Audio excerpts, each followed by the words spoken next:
Kamusta ka at welcome sa Grow in Christ. Ngayon, pag-uusapan natin ang grace laban sa works. Hindi ito tungkol sa effort natin kundi sa ginawa ni Jesus. Alamin natin kung paano tayo tunay na naliligtas. Ang grace ay biyayang hindi natin deserve. Ang works naman ay effort ng tao para maging righteous. Pero malinaw sa Bible na hindi ito base sa gawa. Ito ay kaloob ng Diyos. Kahit anong gawin natin, hindi tayo magiging perpekto. Lahat tayo nagkasala at nagkukulang. Hindi kayang iligtas ng works ang tao. Kailangan natin ng tagapagligtas. Ipinakita ng Diyos ang grace sa pamamagitan ni Jesus. Siya ang nagbayad ng kasalanan natin. Libre itong tinatanggap sa pananampalataya. Hindi ito pinaghihirapan.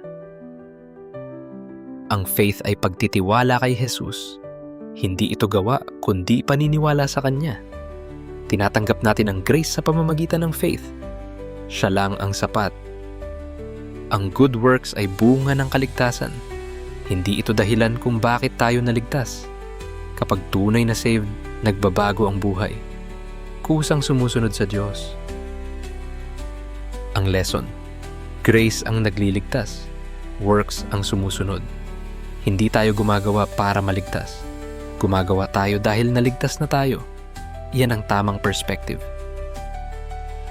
Palaging tatandaan, regalo ang kaligtasan. At hindi ito base sa mga mabubuting nagawa natin.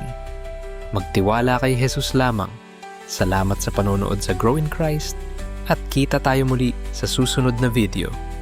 God bless.